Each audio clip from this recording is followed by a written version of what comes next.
Alex à la voix pour Rebel News et aujourd'hui, je me penche sur la tornade d'attaques politiques qui s'est produite suite au passage de Pierre Poilievre à Québec.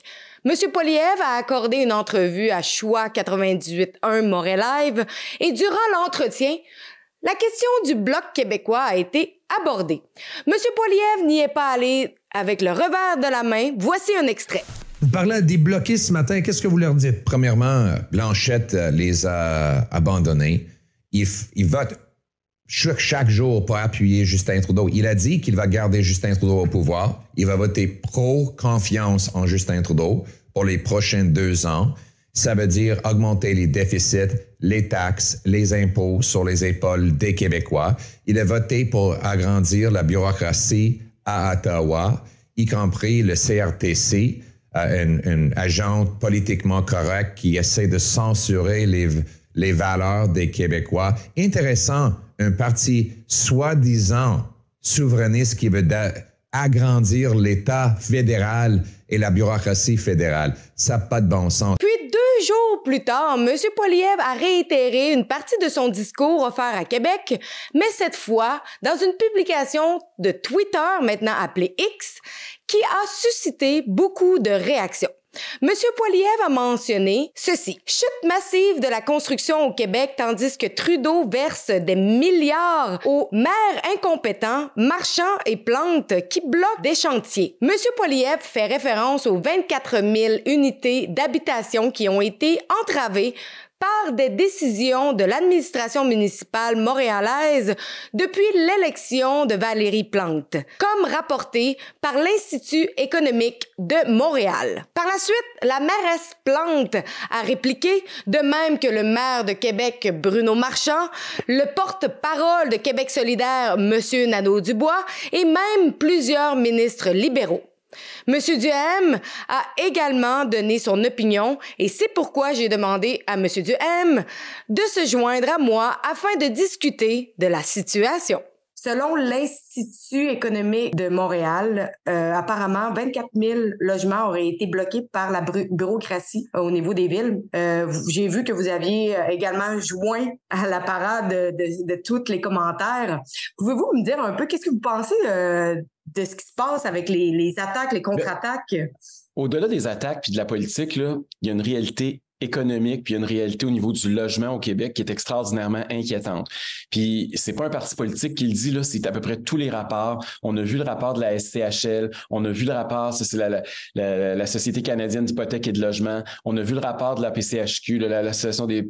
En tout cas, je vais pas être sûr de pas me tromper dans les lettres, là, mais la PCHQ, l'Institut économique de Montréal, vous venez d'en parler, tous les rapports vont dans le même sens. Il y a une chute drastique des mises en chantier au Québec cette année, alors qu'il y a une augmentation de la population phénoménale comme on n'en a jamais vu.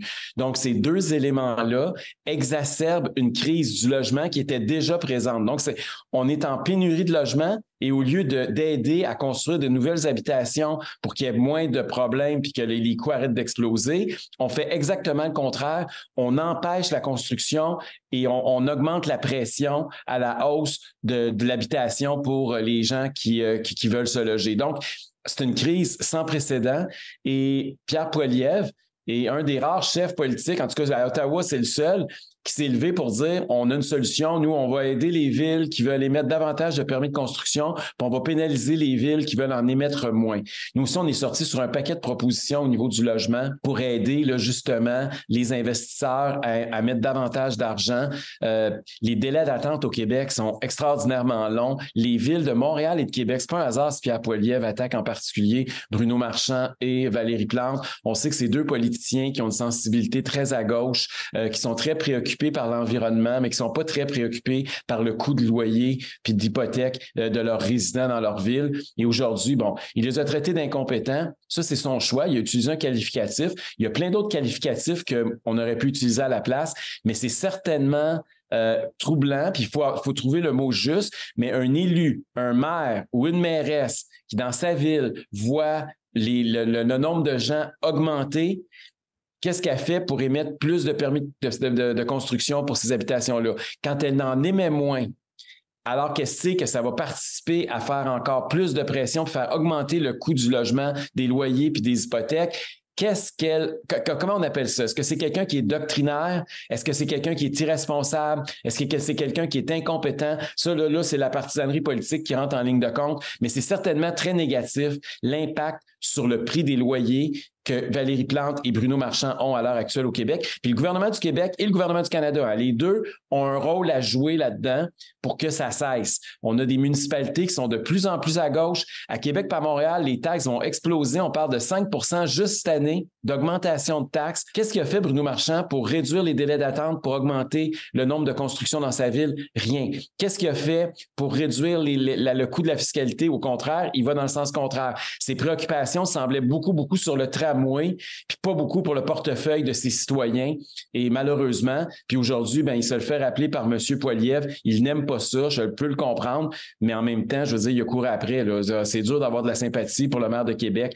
Quand tu vois que leur priorité à l'heure actuelle, c'est d'éliminer les foyers au bois dans les maisons. Ça, c'est la grosse priorité à Québec. Là. Le fait que le monde n'a pas de logement, le fait que l'augmentation des loyers est exponentielle, que les taux d'intérêt, le panier d'épicerie, l'inflation, tout ça affecte les gens de Québec comme partout ailleurs au Canada. Ça, c'est pas ses priorités. Sa priorité, c'est est-ce que madame, elle a mis une bûche dans le poêle? Puis si oui, comment qu'on va faire former son poêle? Comment qu'on va faire pour empêcher les constructeurs de mettre des foyers dans les maisons que les gens veulent? C'est ça la priorité de Bruno Marchand. Puis là-dessus, on peut pas dire qu'il est connecté vraiment sur la réalité des gens à l'heure actuelle. J'ai pris la décision de stopper, d'arrêter un projet immobilier qui aurait détruit les derniers grands espaces verts de Montréal et qui aurait encouragé la venue d'à peu près 10 000 voitures. Qu'est-ce que vous répondriez à Mme Valérie Plante? Je vais vous lire son tweet, en fait. Elle a dit « Avant de traiter qui que ce soit d'incompétent, M. Poilievre devrait comprendre qu'au Québec, le financement fédéral en habitation ne passe pas par les villes. Le gros bon sens, c'est aussi de comprendre les mécanismes de financement propres à chaque province. Est-ce que Mme Plante a raison de dire que ça ne passe pas par les villes? Le fait qu'elle est incompétente ou non, puis le fait que ça passe par le provincial avant d'arriver aux villes ou non, là, c'est deux questions qui sont complètement séparées puis qui n'ont pas rapport l'une à l'autre. Là. Mais c'est vrai qu'au Québec, puis moi je suis tout à fait d'accord avec ça, c'est le gouvernement du Québec qui reçoit l'argent d'Ottawa et qui ensuite envoie le chèque à la ville. OK? Le Québec est l'intermédiaire obligatoire et ça, c'est tout à fait correct. Là. On veut que le Québec ait le contrôle de ses responsabilités et moi, je suis un autonomiste puis je suis favorable à cette façon de faire-là. Cela étant dit, ça change pas ce que M. Poilievre dit. Là. Ça ne veut pas dire que M. Poilievre a tort dans ce qu'il dit, puis ça ne veut pas dire que ça va l'empêcher de mettre de l'argent. Puis d'ailleurs, Mme Plante est la première, dès qu'il y a quelque chose, à vouloir aller quémander de l'argent à Ottawa. Fait qu'elle arrête de dire que c'est juste le gouvernement du Québec et qu'elle ne veut pas de l'argent d'Ottawa. Elle est la première, quand il y a un projet d'importance à Montréal, à aller quêter et à demander plus d'argent. Donc, c'est un peu paradoxal son discours, mais sur la technicalité, là, oui, elle a raison, ça passe par le gouvernement du Québec, puis il faut que ça reste comme ça. Au passage, nous avons abordé ce qui s'est passé à Sainte-Pétronille sur l'île d'Orléans où des centaines de citoyens ont reçu une mise en demeure de leur municipalité pour s'être opposés à l'embauche de Nathalie Paquette, la nouvelle directrice générale, via une pétition. De plus, un journal local qui souhaitait publier un article suite au conseil municipal du 11 décembre dernier où plusieurs citoyens mécontents de l'embauche de la directrice générale se sont exprimés, a également reçu une mise en demeure de la municipalité pour que cet article ne soit pas publié. Écoutez, c'est toujours troublant de voir comment la liberté de presse, puis là, je ne prendrai pas juste l'exemple de ce qui s'est passé à l'île d'Orléans, là, mais ce qui se passe partout en Occident, puis particulièrement au Québec, de voir comment la liberté de presse recule au moment, à l'heure actuelle. Moi, ça m'inquiète énormément.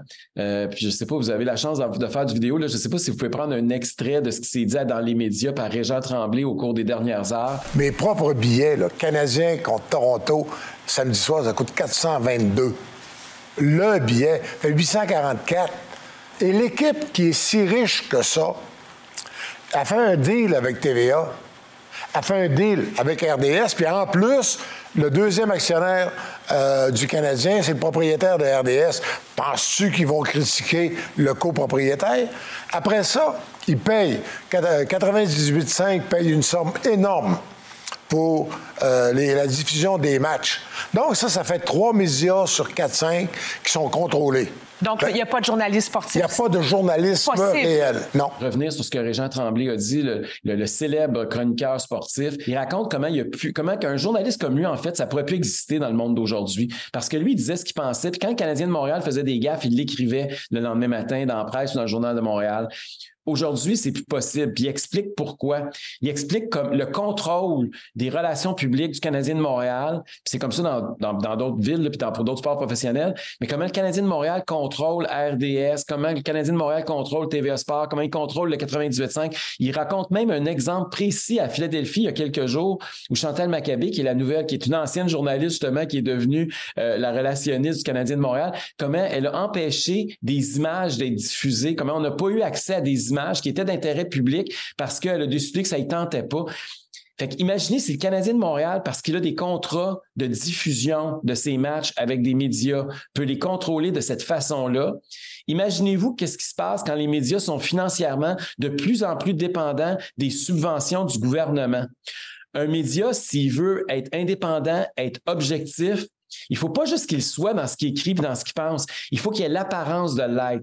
Quand ton chèque de paye est signé par celui que tu juges et que tu critiques dans ton média, en partant, il n'y a pas apparence de neutralité puis d'objectivité. Parce que la vraie indépendance d'un média, c'est pas juste l'indépendance de pensée, c'est aussi l'indépendance financière. Et ça, il faut qu'on se penche là-dessus. Puis hier, j'étais très déçu de voir le chef du Parti québécois, Paul Saint-Pierre Plamondon, qui a fait une sortie pour dire qu'il fallait subventionner davantage les médias. Lui, il voudrait qu'on mette encore plus d'argent. Il a refusé de dire le montant, mais il a dit qu'il fallait qu'on considère maintenant le travail des médias traditionnels, bien, parce que je pense pas qu'il parlait de Rebel News. Quand il parle des médias, on s'entend, là. Il voulait que les médias traditionnels, ça soit considéré, le métier d'un journaliste, comme un pompier ou un policier, comme un service essentiel pour justifier que les contribuables vont le payer. Parce qu'on n'a pas le choix, même s'il n'y a pas personne d'autre qui veut payer pour ce qu'il y a à dire, il faut quand même continuer à le nourrir. Moi, ça m'a perturbé de lire ça hier, là. Puis là, on voit en plus que des municipalités commencent à envoyer des mises en demeure puis décident des sujets que les médias vont couvrir ou non. Puis ce qui est le pire dans l'exemple que vous venez de souligner, c'est que le média s'est plié. Ils n'ont finalement jamais parlé du sujet en question parce qu'ils ont reçu une mise en demeure puis ils ont eu peur puis ils avaient peur de perdre les publicités aussi de la ville dans leurs propres médias. N'oubliez pas de vous rendre à rebelfieldreports.com. Sur ce site web, c'est la meilleure manière de pouvoir contribuer et nous soutenir dans notre journalisme. Donc, je vous répète, allez sur rebelfieldreports.com car c'est grâce à vous que Rebel News existe.